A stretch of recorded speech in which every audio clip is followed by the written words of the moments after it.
Today I'm going to teach you two important uses of it. This is the part 2.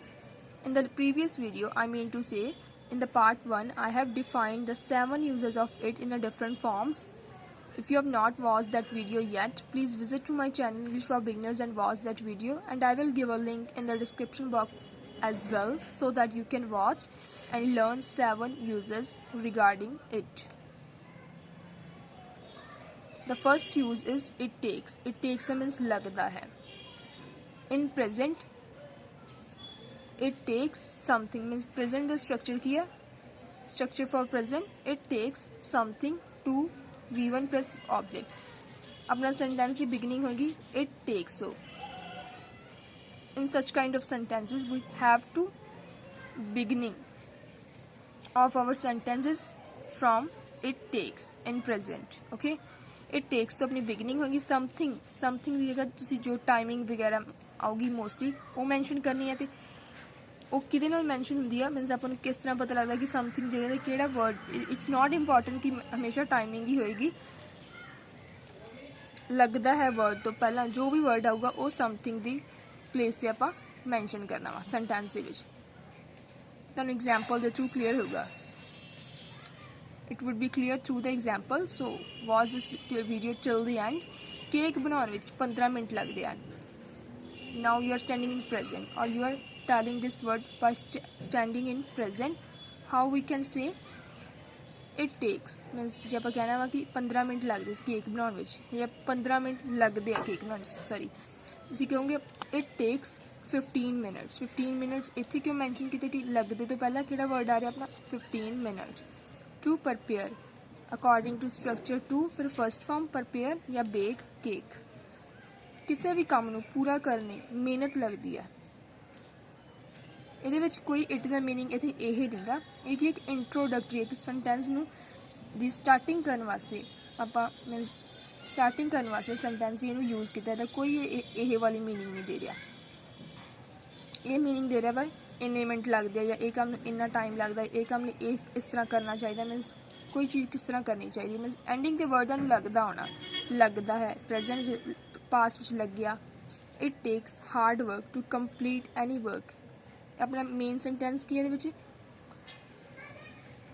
Means ਕਿ ਮਿਹਨਤ ਲੱਗਦੀ ਹੈ ਤੁਸੀਂ simply ਜੇ ਕਹਿਣਾ ਮਿਹਨਤ ਲੱਗਦੀ ਤੁਸੀਂ ਕੀ ਮੈਂ ਕਹੋਗੇ ਇਟ ਟੇਕਸ ਹਾਰਡ ਵਰਕ ਕੀ ਕਰਨ ਵਿੱਚ ਮਿਹਨਤ ਲੱਗਦੀ ਹੈ ਟੂ ਕੰਪਲੀਟ ਐਨੀ ਵਰਕ ਕੋਈ ਵੀ ਕੰਮ ਨੂੰ ਪੂਰਾ ਕਰਨ ਲਈ पूरा करना एक वर्ब आ तो आप टू तो बाद मैंशन करनी है यूपीएससी एग्जाम क्रैक करने घट्टो घट 1 साल का समा लगता है मोस्टली सेंटेंसा के एंडिंग ते मैंशन की होंगे प्रेजेंट लगता है इट टेक्स एटलीस्ट 1 साल का समा इतने मैंशन आप समथिंग के प्लेस से वो वर्ड मैंशन करना जो लगता है तो पहला आ रहा वा it takes at least 1 year to crack UPSC exam सब्जी बनाने उसनों 1 घंटा लग्या मीनस जो प्रोनाउन मैंशन आ ਜਿਹੜੇ ਸੈਂਟੈਂਸਾਂ ਵਿੱਚ ਪ੍ਰੋਨਾਊਨ ਮੈਂਸ਼ਨ ਹੁੰਦੇ ਉਹਨਾਂ ਨੇ ਆਪਾਂ ਆਬਜੈਕਟਿਵ ਫਾਰਮ ਲਿਖਣੀ ਹੁੰਦੀ ਸੈਂਟੈਂਸਾਂ ਦੇ ਵਿੱਚ ਤੇ ਉਹਨੂੰ ਆਪਾਂ ਉਹਨਾਂ ਸੈਂਟੈਂਸਾਂ ਜਿਨ੍ਹਾਂ ਵਿੱਚ ਪ੍ਰੋਨਾਊਨ ਮੈਂਸ਼ਨ ਆ 2 ਟਾਈਪਸ ਨਾਲ ਕ੍ਰੀਏਟ ਕਰ ਸਕਦੇ ਹਾਂ ਹਾਊ ਵੀ ਕੈਨ ਕ੍ਰੀਏਟ ਦੋ sentence in a 2 form you can see here ਸਬਜ਼ੀ ਬਣਾਉਣ ਲਈ ਉਸ ਨੂੰ 1 ਘੰਟਾ ਲੱਗਿਆ ਪਾਸਟ ਦੀ ਗੱਲ ਪ੍ਰੈਜ਼ੈਂਟ ਦਾ ਟੇਕਸ ਲਗਾ ਦਾਂਗੇ ਪਾਸਟ ਦਾ ਟੁਕ ਜਸਟ ਵਰਬ ਹੀ ਚੇਂਜ ਹੋਣੀ ਹੈ ਇਹਨੂੰ 1 ਘੰਟਾ ਲੱਗਿਆ ਤੇ ਉਸ ਨੂੰ ਕੀ ਕੋਈ ਗਰਲ ਦੀ ਗੱਲ ਹੈ ਤਾਂ ਆਪਾਂ शी नहीं लगावांगे हर लगावांगे क्यों लगावांगे मैं तुहानूं दसदी हां इट टुक लग्या पास्ट की गल इट टुक एन आर 1 घंटा लग्या एन आर टू हर क्यों लगाया टू शी क्यों लगाया क्योंकि टू इत्थे की प्रैपोजिशन है प्रैपोजिशन तो बाद प्रोनाउन जिहड़ा आउंदा ऑब्जेक्ट फॉर्म च आउंदा वा शी दा ऑब्जेक्ट किंदा her it took an hour to her to prepare vegetable means की टू प्रिपेयर फस्ट फॉर्म अपनी टू प्रिपेयर जो प्रोनाउन मैंशन किया ये प्रैपोजिशन आ एक इनफिनिटिव फॉर्म आ ये प्रैपोजिशन इसलिए ये पिछे ऑब्जेक्ट लगा शी नहीं आया हर आया it took an hour to prepare vegetable इन्हों वन मोर वे ना कि क्रिएट कर सकते हैं it took her an hour to prepare vegetable means की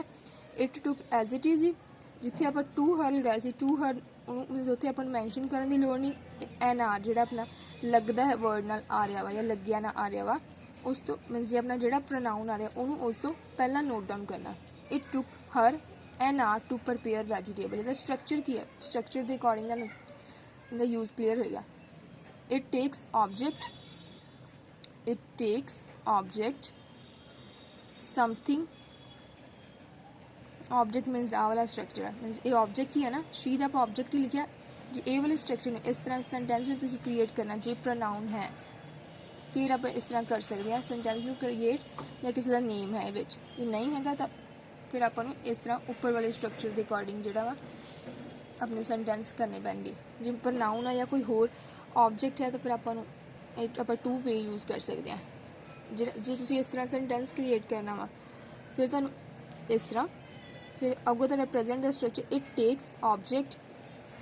दैन समथिंग जिमें एन आर सी या कुछ भी लगता है वर्ड ना आ रहा वा या लग्या ना आया पास्ट विच टू फिर V1 प्लस ऑब्जेक्ट जो तुम इस वे ना क्रिएट करना अपने सेंटेंस में ऑब्जेक्ट वाले नू फिर इट टेक्स समथिंग फर्स्ट आगा दैन टू फिर object then V1 then object ये की डिफरेंस है इन्होंने जो उपरला अपना स्ट्रक्चर है इतने आप किसी ऑब्जेक्ट की गल नहीं की मीनस कोई इतने प्रोनाउन नहीं मैंशन हो रहा इसलिए आप इतने टू एक एक्सट्रा नहीं लगाया मीनस जो प्रपोजिशन वाला टू नहीं लगाया जो इन्हें ये सेंटेंस है इन्होंने की है उसनों 1 घंटा लग गया उसनों मीनस एक कोई गर्ल की गल कर रहे हैं मीनस एक आप ऑब्जेक्ट होर मैंशन करता इसलिए ये स्ट्रक्चर क्या थोड़ा चेंज हो गया इनू आप टू वेज ना क्रिएट कर सकते इस टू वेज नाल मैनू खाना खाने में 2 मिनट लगते हैं मैनू इस मैनू आ गया मीनस कि ऑब्जेक्ट आ रहा वा इट टेक्स मी इस स्ट्रक्चर के अकॉर्डिंग क्या होगा अपना sentence it takes me 2 minutes to take food या have food it takes me 2 minutes to take या have food and another way to create this sentence it takes 2 minutes to me to take food ये जोड़े both structures आ object वाले जोड़े आप एक one more जो अपना ऑब्जेक्ट मैंशन किया वो वाले दोनों स्ट्रक्चर सेम आ either can be use in a sentence it's up to you उन्होंने मेरी वीडियो देखने में 10 मिनट लगे इन्हें सारे देखो ऑब्जेक्ट आ रहे हैं ऑब्जेक्ट मीनस कि प्रोनाउंस आ रहे हैं तुम नेम भी इतने लगा सकते हो राहुल मेरी वीडियो देखने में 10 मिनट्स लगे मीनस एक मोर आप ऑब्जेक्ट मैंशन किया इसलिए स्ट्रक्चर थोड़ा चेंज हो गया it took them 10 minutes to watch my video or you can say it took 10 minutes to them to watch my video now I'm going to teach you the next use of it it's not for nothing it's not for nothing that means कि ਐਵੇਂ ਹੀ ਨਹੀਂ means ਆਪਾਂ ਆਪਣੀ daily life 'ਚ ਇਸ ਤਰ੍ਹਾਂ ਦੇ sentences ਬਹੁਤ ਯੂਜ਼ ਕਰਦੇ ਆ ਜਿਹੜੇ ਕਿ ਇਹ ਸਟਰਕਚਰ ਨਾਲ ਹੁੰਦੇ ਆ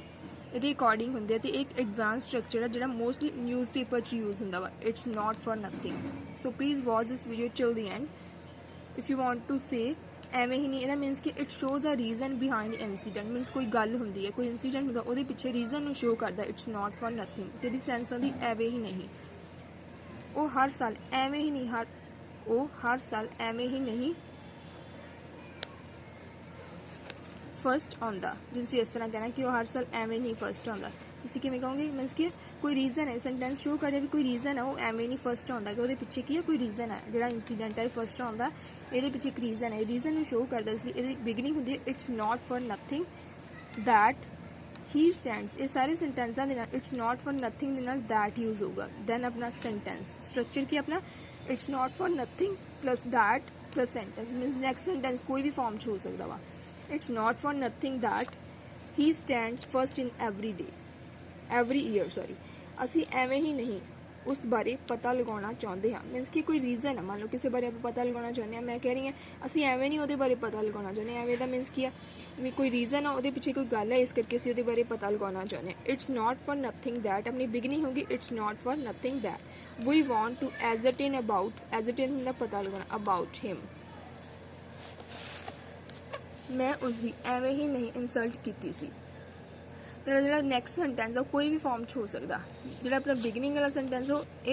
it's not for nothing that he रहेगा it's not for nothing that I had insulted him government